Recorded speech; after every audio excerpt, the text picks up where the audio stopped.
Hello everybody, welcome back to my channel. My name is Maureen O'Connor from Quilters Heaven in Northbrook, Illinois, and I am the Opinionated Quilter. Today's episode, number 53, I'm going to show you this fantastic scrap quilt. But before we get to that, I've got an update on the Scrap Fabric Challenge, an update on the Boston Commons, and pressing directions. It's a jam-packed episode. Let's get started. Here is our blocks. Here are our blocks for the Scrap Fabric Challenge. You've got them all put together. You've got them all pressed. You have one stack that is pressed towards the 4.5 by 1.5 inch rectangle. I want you to orientate them vertically so that the 1.5 inch lone square is in the upper left corner. The other stack that's pressed towards the 4 1.5 inch squares are your horizontal blocks. So you've got your lone 1.5 inch square in the upper right corner. And now you're going to lay them out with how many ever blocks you have in whatever whatever number, width, and length that you want. I'm hoping I have enough here to get 12 by 15, which would be 48 by 60. So you start with a vertical, horizontal, vertical, horizontal across as many as you need. And then the next row, you start horizontal, vertical, etc. And then you're going to sew each row together and then sew all the rows together to make your quilt top. So hopefully the next time we get together, this will all be pieced and I will get to show you the last of the quilts of the Scrap Fabric Challenge. Last week, I showed you the one for Boston Commons, and I thought it was a little bit difficult to see where I took off a piece of one strip set and put it somewhere else because I didn't have all the supporting pieces with it. Now I do, so I just want to review so that you can all be able to do this at home. Also, I did one stupid thing that I just realized that I didn't have to take apart a piece. So I'd like to review this, and then if you have any questions, you certainly can direct message me on Instagram or put a question in the comments and I will try to answer any questions you may have. So let's review. This here is your center strip. You make as many center strips as you want based on how long you want the quilt to be. The center strip consists of one full strip set, what I call the separator. You might call it the border. In my original quilt behind me last week, that was the yellow.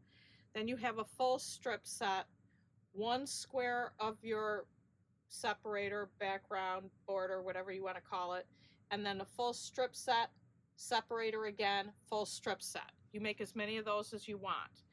Then the next section consists of 7 rows, and each row gets smaller because you're making a triangle. So the center strip is your longest strip and it gets successively shorter till you get to the end where it's one square. So if you remember from last week, the pieces we took here off went up here. So this piece consists of a full strip set, separator, then we have the section that we've reduced, full separator and full strip set. So on that one, I took off one of the centers of the donut squares. So this is what I have left. So this piece goes up here. These pieces get sewn together here. Now we do the same thing again for the next strip. We take off pieces and they're going to go here. So I have a donut and I have a donut and a blue. And they're going to go up here. And then one more, excuse me, I missed this piece. We put this here and this one here. And then again, as before, you've got your reduced piece, you've got the separators on either side, full strip set, full strip set. Now we're going to do the same with the next one. And on that one, I had to take off a blue and a donut, blue, and yellow. And guess where they go? The next row up here. Oops. And then these pieces get put here. And this is where I did the stupid thing. I took apart this piece and saved the remaining pieces to put in the middle strip over here, but silly me, this is that strip set alone. So as you build this section, you always have a full strip set separator. Whatever pieces you need here in the center, separator, full strip set, and that goes all the way up to here. That was one section where I separated those on the bulletin board with the copy from the pattern and cut it apart. The next piece goes across the top here with a full strip set and a full strip set. And I gave you those measurements last week. This reduces more, smaller size, gave you that measurement last week. Full strip set, full strip set. And then it comes down to one square. And that same full strip set, full strip set. That's another section that we had cut apart on the bulletin board pattern. This is constructed exactly the same way as this, except for you don't have the border separator and the full strip sets on either end. Now you're just reducing. So here we took off one donut piece, just like we did down here, goes here. Here we took off the donut blue and donut, and it goes here. What you took off of here is here. This is your regular old full strip set. You don't have to put that together from anything. So everything you take off is used. The center of the 7 strips is the full strip set. With the video from last week and this clarification, I think anybody can do that quilt at home from what I've given you. So I hope you give it a try, especially if you like strip piecing. I do. So I'm looking forward to making more. Now it's time to get to the opinion. I was watching a video where a question was asked about pressing directions. A quilter asked, as a new quilter, when pressing directions aren't given, how am I to know which way to press the seams? And in my opinion, the answer that was given was totally inadequate. So I would like to address pressing directions. Now remember, many people press their seams open, in which case pressing directions are not important. I am not one of those. I press my seams in opposite directions so the seams nest unless there's too many seams coming together, in which case I do sometimes press some seams open. But for the most part, if possible, I like to nest because I find that the intersections meet up better. Let's talk about pressing directions. There's many different places where they come into play. You've got in your block pieces themselves, you've got the blocks together, you've got block rows, and you have quilt top rows. So let's just start with block pieces. In a piece of a block, if you have more than one piece, you want to press in opposite directions. Here you press one this way and one this way, or the opposite, as long as they're in opposite directions. And then you have to press this one either up or down. Well, in this case, they're meeting 2 blank squares. So it makes no difference if you press this up or down. But let's say that this is 2 pieces. now you care. So if you press this one up, you need to press this one down. This one is down, then this one also has to be up. And that also carries through to if you're putting a block next to it. If this one's up, now this one has to be down. So now you really have to pay attention because this one's up in this square and this one's down. So you're going to have a block A and a block B. A really good way to avoid having to do that, put a sashing in. Make this a sashing so you don't have to worry about this seam meeting this seam. So there are solutions when you have a whole lot of seams in a block, but you do need to pay attention to not just within the block, but when a block meets another block. Let's go down here to block rows. We do an awful lot of 9 patches in quilting. So you would normally want to press towards the block with the least amount of seams.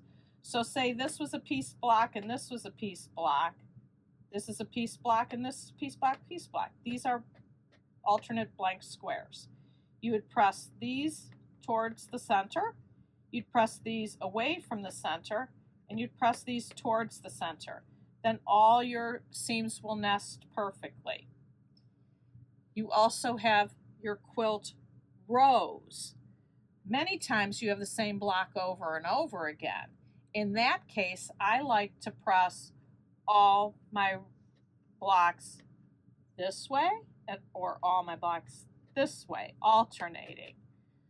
Doesn't matter if you press the top one to the right or the left, as long as you press the next one the opposite direction. You can think of it in odd and even rows. If you press your odds to the right, you press your evens to the left, and so on down. The other thing I do if my blocks are not the same, if I have 2 blocks, then I pick one block to press towards and one block to press away. Whichever block is the block that's the least pieced. Many times it's an alternate block with nothing in it. Just like up here where I said they were alternate pieced. Same here, but they're the whole block. So here I would press all the pieced towards the alternate. This would go here towards this one. These 2 would go towards this one. And then in the next row, I didn't have it drawn on here, but typically the next row, I don't know if you can see this far down, this would be your alternate, the next one would be your pieced. So if you press all towards the same one, when you put the rows together, they will come together easily.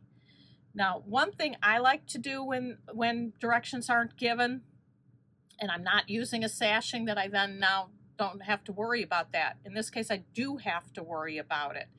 I actually make 4 blocks so that I can see where they intersect side to side and top to bottom. And I had to do that on our Scrap Fabric Challenge quilt. I've got 4 blocks up on the bulletin board. Let me take a second and switch out the boards.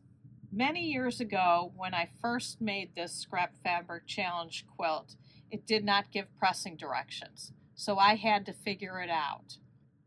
So the first thing I did was decide how to press the seams within the block. And within the block, I have the 4 1.5 inch squares, and I have the 2 1.5 by 2.5 inch rectangles that meet here. Well, I like to feed my pieces in with the seam pressed up. So I determined that this seam was going to be pressed up and these seams were going to be pressed down. Now there's no other things that meet that you have to press in a certain direction, but I decided it was just easiest to press this lone square up. So that's what I did. Then I made 4 squares and I put them together to see how they intersect. And this is where I figured out the rest of the pressing directions. we had to decide how to press these two. We had to decide how to press these two.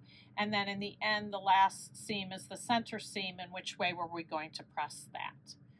So as I look at these two next to each other, we already know this seam is pressed up. So here's a seam that meets, and I know now that this has to be pressed down. So this has to be, the center seam of this one has to be pressed towards the 4 squares.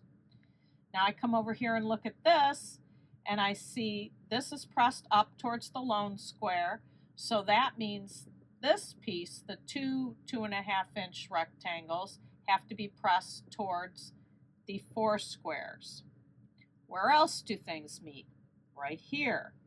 We know this is up, so this piece has to be pressed down towards the single longest 4.5 by 1.5-inch rectangle. And here's another intersection, and this one we know is pressed up, which would be to the right because it's horizontal. And so this has to be pressed from the 4 squares towards the 1 rectangle. Well, that's the opposite of this. This one has to be pressed towards the 4. This one has to be pressed away from the 4 to the single 1.5 by 4.5-inch rectangle. Other than that, all the other things we said about pressing towards this one can be in all of them. This pressing this way towards this one from the 2.5-inch rectangles can be pressed with all of them. So the only difference for the blocks is the center seam. And for the blocks that are going to be oriented horizontal, they have to be pressed towards the 4 squares, and the vertical to the 4.5 by 1.5-inch rectangles. And then all your seams will nest. And that's exactly how I did this. And when you put your Scrap Fabric Challenge quilt together, it'll all come together perfectly. Now, I cannot cover every single example, and there's some where it just won't work, but you just do the best you can, look at what you've got, and see which way the seams will nest the best, and I think you'll have great success. I'd like to share with you this lovely scrap quilt that Linda, who works here, made. Here it is behind me. She put everything into this quilt. There's Asian fabric, there's 1930s, there's Halloween, Christmas, juvenile, there is old fabric, there's new fabric. And usually my complaint on those kind of fabrics selection is it doesn't work in a scrap quilt. This is an exception to the rule. I think this turned out absolutely lovely. And why it works, I believe, is these inner frames and then outer frames, and there's 2 different colors, and they coordinate beautifully. They meet here. I think this turned out absolutely just lovely. And she used a fair amount of scraps that she had. These are 2-inch cut squares to finish to 1.5. The frames are cut 1 1/4 to finish to 3/4, and she just set it straight across. How did she come up with this? Here is her inspiration. This is boxed in from Julie Herman of Jaybird Quilts, and these squares were cut 2.5 inches to finish to 2, and it's also set on point. It's kind of interesting. Normally I take a quilt where a block is set straight across and put it on point for more interest. In this case, Linda took the on point square, changed the size, and set it straight across.